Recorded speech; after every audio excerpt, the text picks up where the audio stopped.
নতুন কিছু আইডিয়া আসলেই ইচ্ছে করে আপনাদের মাঝে শেয়ার করি। আজকের ভিডিওতে সেরকমই একটি বিষয় শেয়ার করব। আমি বিগত কিছুদিন আগে একটি বাসার নেম প্লেটের একটি ভিডিও দিয়েছিলাম এবং আপনারা বলেছিলেন এটা নিয়ে আরও বিস্তারিত বা নতুন কিছু আইডিয়া দেওয়া যায় কিনা এই ধরনের কমেন্ট করেছিলেন। এবং আজকের ভিডিওটি এরকমই হবে, বাসার বা বিল্ডিংয়ের নেম ফলক। আসলে নেম ফলক শুধু যে প্লেটের মধ্যেই করতে হবে সেটা কিন্তু ঠিক নয়। আমি আজকের ভিডিওতে একটি আইডিয়া দিব, যদিও ভিডিওটি একটু লম্বা হয়, তারপরেও আমি বলবো এই ভিডিও থেকে আপনি অনেক উপকৃত হবেন। সো এখানে আর কথা নয়, চলুন আমরা আমাদের মূল কাজে চলে যাই। আমি রাসেল মোশাররফ, কোহিনূর গ্রাফিক্স চ্যানেলে আজও আপনাদের স্বাগতম। কাজে যাওয়ার আগে ছোট্ট একটি অনুরোধ, যদি আপনি আমার চ্যানেলে নতুন হয়ে থাকেন তো প্লিজ একটু কষ্ট করে নিচ থেকে আমাদের চ্যানেলটি সাবস্ক্রাইব করে নিন এবং পাশে থাকা বেল আইকনটি অন করে দিন। তো চলুন শুরু করা যাক।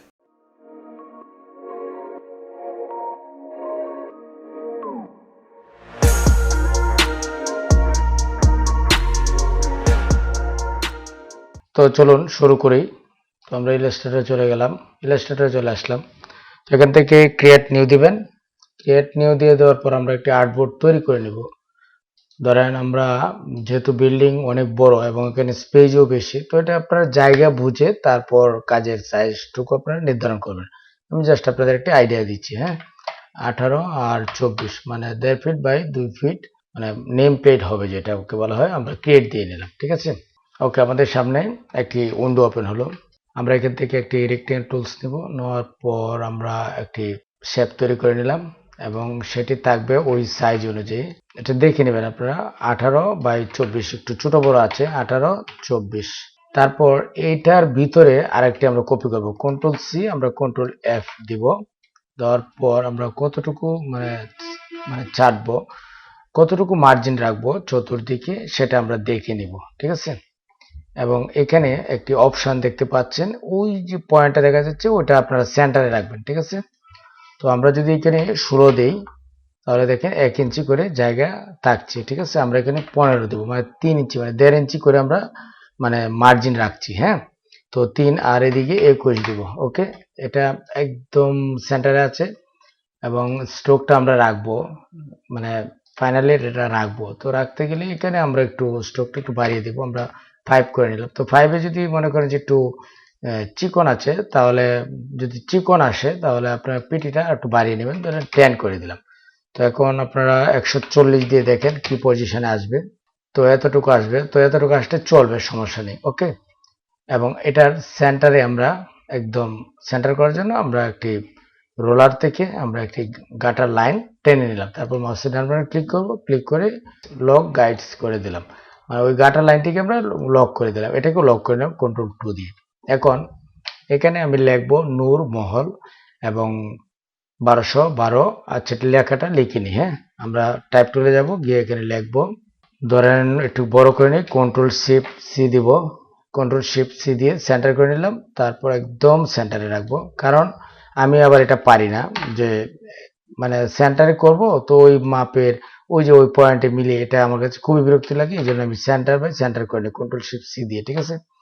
তারপর আমরা এখানে সুতুনি এমজে করবো, এস ইউটি দিব, দিয়ে আমরা নর্মাল ফন্ট দিব। এখানে নর্মাল ফন্ট ইউজ করব।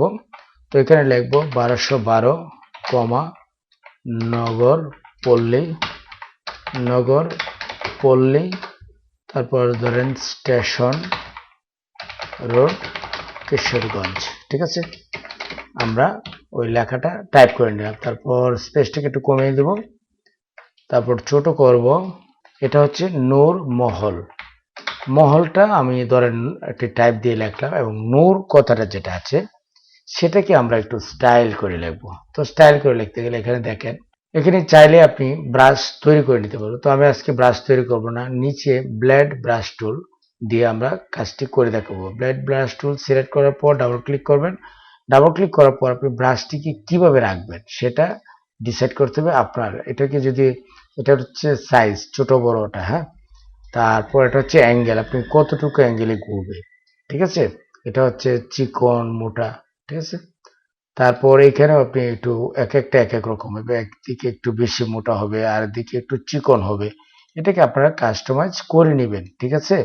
তো আপনারা যারা নতুন আছেন তারা একটু ট্রায়াল দিবেন, যে এইগুলিকে একটু এদিক সেদিক করে আপনারা দেখে নেবেন। এক একটা কাজের প্রতি এক একজনের কিন্তু ঝোঁক থাকে, ঠিক আছে। দেওয়ার পর আমরা সাদা করে নিলাম বোর্ডটাকে, তারপর আমরা নূর লিখবো, ঠিক আছে। আমরা এটা টান দিলাম, ধরেন আমি লিখে নিলাম, নটা লিখে নিচ্ছি, ঠিক আছে। ওকে, ধরেন ন, হ্যাঁ। এটা আপনারা একটু ট্রায়াল করবেন, ট্রাই করে দেখবেন যে কোনটা সুন্দর দেখা যায় সেটা আপনারা দেখে নেবেন, ঠিক আছে। তারপর এখন আপনি চাইলে এটাকে এভাবে আপনি দিতে পারেন, ঠিক আছে। এবং এটাকে আমরা একটু ছোট করব, আরো ছোট করব, কন্ট্রোল জি দিয়ে আমরা গ্রুপ করে নেব। গ্রুপ করার পর এই যে নূর মহল, এটা এভাবেই থাকবে, ঠিক আছে। এটা হচ্ছে সম্পূর্ণ আপনাদের উপর নির্ভর করবে, এটা জাস্ট আপনাদের একটি বোঝানোর জন্য কিন্তু আমি এটা করছি। আপনারা এভাবেই করতে হবে এমন কোনো কথা নেই। তারপর আপনি চাইলে এখানে ফন্ট চেঞ্জ করে দিতে পারেন। তো আপনি এখন নতুন নতুন অনেক ফন্ট আছে, FN দেন, FN দিলে এখানে অনেক ধরনের ফন্ট পাবেন। তো আসলে উপরটার সঙ্গে মিলিয়ে তারপর করতে হবে। LI দেই, LI দিলে এখানে এটাও দিতে পারেন, ঠিক আছে, বা এটাও দিতে পারেন। তো আমরা এই লেখাটাই রাখছি, হ্যাঁ, এই টাইপটাই আমরা দিচ্ছি। তো ধরেন আমরা নূরমহল এভাবে আমরা লিখে নিলাম, ঠিক আছে। তারপর এটাকে একটু ছোট করে আমরা একটু উপরে দিই, ওকে, এভাবেই থাকবে। এখন নিচে যে লেখাটি আছে সেই লেখাটাকে আর একটু ছোট করে নেব এবং নিয়ে এখানে আমরা একটি আলপনা ইউজ করব, এখানে আমরা একটি আলপনা ইউজ করব। আপনারা প্রয়োজনে আপনারা তৈরি করে নেবেন, ঠিক আছে। আমরা এখানে পেস্ট করে দেব এবং এটা আর একটু ছোট থাকবে, এত বড় না, ওকে।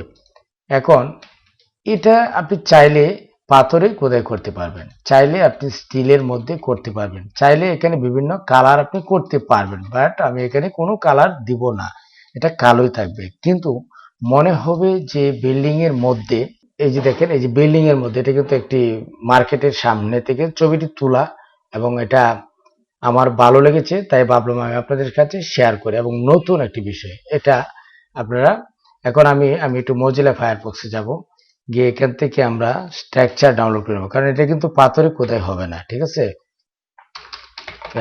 Structure HD, floor tile structure HD দিবেন, দিয়ে ইমেজে যাবেন, ইমেজে যাওয়ার পর এখান থেকে আপনার ছবি ডাউনলোড করবেন। তো আমি এই ছবিটাই ডাউনলোড করে নিচ্ছি। আমি এটা মনে হবে যে দেখেন এটা কিন্তু এটা দেখা যাচ্ছে প্রিপিকের, ওকে, আমি এটা দিয়ে আমি আপনাদের দেখাচ্ছি, বা চাইলে আরো অন্যান্যতা আছে সেটাও আপনি নিতে পারেন। জাস্ট আমি এটাই নিলাম, আমি মাউসের ডান বাটনে ক্লিক করব, সেভ দিব এবং আপনি ওকে, এটা তো ওয়ার্ড। তো আরেকটি জিনিস শিখিয়ে দিচ্ছি, ধরেন আমি এটা দিয়ে দেখাবো, তো এটা দিয়ে হবে না কারণ এটা ওয়েবে চলে যাবে, ঠিক আছে। সেভ করলে দেখেন এটা WEBP, হ্যাঁ, এটা হবে না, এটা যদি জেপিজি থাকতো তাহলে হতো। তারপর আমরা এটাকে কপি করবো, কন্ট্রোল মাউসের ডান বাটনে ক্লিক করব, কপি ইমেজ দিব। আমি একটু ফটোশপে যাব, যাওয়ার পর কন্ট্রোল এন দিব, কন্ট্রোল এন দিয়ে আমরা নতুন একটি ডকুমেন্ট করব। এটা আপনার 300 দিয়ে নেন, তাহলে রেজুলেশনটা ভালো আসবে, ওকে। কন্ট্রোল ভি দিয়ে পেস্ট করে নেব আমরা, ওকে। তো এটাকে আমরা মিশিয়ে দিব কন্ট্রোল ই দিয়ে, তারপর কন্ট্রোল শিফট এস দিব, করে নেব আর কি। এটা আমরা ডেস্কটপে নিয়ে গেলাম, তারপর এখানে TIL টাইলস লিখে নিলাম, তারপর আমরা ওকে দিয়ে দিব, ওকে। তো এটা আমরা এখন চলে যাব ফাইল মেনুতে, প্লেস দিব। একদম সহজ এবং খুব কম প্রাইসে আপনি ভালো একটি বিষয় আপনি পাচ্ছেন, সেটা হলো আপনি এটাকে রিফ্লেক্টিভ পেপারে প্রিন্ট দিয়ে নেবেন। প্রিন্ট দেওয়ার পর এই অংশটা, এটা আগে বিল্ডিংটাকে আপনি জরিপ করবেন, বিল্ডিং এর কালার কি আছে, তো ওই কালার অনুযায়ী দেখে তারপর ওই কালারের সঙ্গে মিল রেখে তারপর আপনি ওই টাইলসটুকু আপনি ডাউনলোড করবেন। চাইলে আপনি এখান থেকে কালার করে নেবেন। তো পিছনে যেটা আছে সেটাকে আমি ডিলিট করে দিলাম এবং দেখেন এটা কিন্তু পাথরের মতো দেখা যাচ্ছে, তাই না। এবং এটা যখন এখানে আর কিছুই করতে হবে না, আপনি চাইলে এখানে একটু শ্যাডোজ ইউজ করতে পারেন, বাট সেটাও প্রয়োজন নেই। আপনি যখন এটা, ওকে, এখন আপনি বলুন এটা যে মানে পাথরে লাগানো আছে নাকি স্টিকার লাগানো আছে সেটা কি বোঝা যায়? বোঝা যাচ্ছে না, কিন্তু এটা হচ্ছে ওই বিল্ডিং এর কালারের সঙ্গে মিল রেখে তারপর এটা করা হয়েছে, ঠিক আছে। এবং সেটা হচ্ছে রিফ্লেকটিভ এবং এই দিক দিয়ে যখন গাড়ি যখন লাইট দিবে মানে ফোকাস পড়বে তখন কিন্তু একটা জ্বলে যাবে, মানে জ্বলসে উঠবে। তো আসলে সেটা হচ্ছে একদম কম তেলে মচমচে ভাজা, যেটাকে বলা হয় খুব কম প্রাইজে ভালো একটি জিনিস। এবং সেটা মনে করেন যে ভালো লাগলো না, বা এটা হচ্ছে আসলে এটা স্থায়িত্ব কম, পাথরের স্থায়িত্ব বেশি, এবং এটা আপনার পরিবর্তনশীল, আপনি চাইলে বারবার পরিবর্তন করতে পারবেন। কিন্তু এটা কিন্তু একটা ভালো একটা আইডিয়া। তো আমার মাথায় এই আইডিয়াটি আসার পর আমি ভাবলাম যে এটা আমি আপনাদের সাথে শেয়ার করি। তো এই জন্য মূলত আজকের এই ভিডিওটি করা। এবং আপনারা যারা এই ধরনের কাজ করেন এবং আইডিয়া পাচ্ছেন না, তাদের জন্য এটা অনেক অনেক কাজে লাগবে। তো এটা মনে হবে যে আসলে এটা দূর থেকে বোঝা যাবে যে এটা পাথরের মধ্যে খোদাই করা, আসলে কিন্তু এটা খোদাই করা না। তো ভিউয়ার্স, আসলে এতক্ষণ আপনারা দেখলেন যে কিভাবে একটি বিল্ডিংয়ের নেম প্লেট বা নাম ফলক করতে হয়। তো আজকে যে আইডিয়াটি দিয়েছি, আমি আশা করব আপনাদের এই আইডিয়াটি আপনাদের অনেক অনেক কাজে লাগবে, এবং আমি আশা করব এই ভিডিওটি আপনাদের উপকারে এসেছে। যদি ভালো লেগে থাকে এবং উপকারে আসে, তাহলে অবশ্যই ভিডিওতে একটি লাইক দিবেন এবং কমেন্ট করে আপনি আপনার মতামত জানাবেন। আজ এ পর্যন্তই, দেখা হবে পরবর্তী যে কোনো এপিসোডে। সে পর্যন্ত ভালো থাকবেন, সুস্থ থাকবেন, সবার জন্য শুভকামনা। আসসালামু আলাইকুম।